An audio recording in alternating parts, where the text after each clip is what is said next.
Janasena party పేరుతో registration చేయించుకుని ఆచరణలో తెలుగు సేన అలియాస్ జగన్ వ్యతిరేక పార్టీగా కొనసాగుతున్న పార్టీ అధ్యక్షులు పవన్ కళ్యాణ్ రాజకీయ సన్యాసం చేయాలని డిమాండ్ చేస్తూ కొనసాగిస్తున్నాం ఈ క్యాంపెయిన్ని.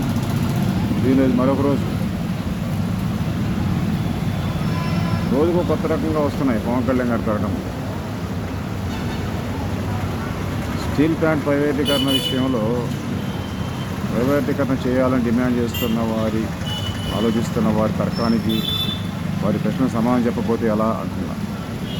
ప్రభుత్వ కంపెనీకి నష్టాలు వస్తే బాధ్యత ప్రభుత్వానికి. ప్రభుత్వమే సమాధానం చెప్పాలి ఎందుకు నష్టం వస్తుందో.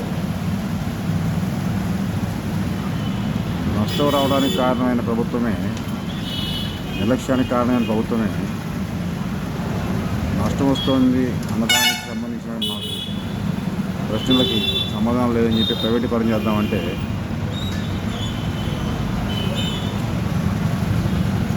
వంకలు ఎత్తుకోవడం కాదా ఇది? ప్రజాప్రతినిధ్యం పేరుతో, ప్రజాప్రతినిధుల పేరుతో, ఎమ్మెల్యేల పేరుతో, ఎంపీల పేరుతో వంకలు ఎత్తుకోవడం కాదా ఇది? ఇలాంటి వాళ్ళు ఉప ముఖ్యమంత్రి రాష్ట్రానికి, ఇలాంటి వాళ్ళు పార్టీ ప్రతినిధి, పార్టీ అధ్యక్షుల ఈ మాత్రం తెలివితేటలు జనం ముందు ప్రదర్శించడానికి పార్టీ ఉప ముఖ్యమంత్రి పదవి అవసరం. పవన్ కళ్యాణ్ గారు రాజకీయాలకు పనికిరారు. ఆయన చేసుకునే రాజకీయం కాదు, అరాచకం. అందుకే ఆయన రాజీనామా చేయాలని డిమాండ్ చేస్తున్నాం. కమిషన్ వద్దులేము, కమిషన్ ఎప్పుడో వద్దులేము.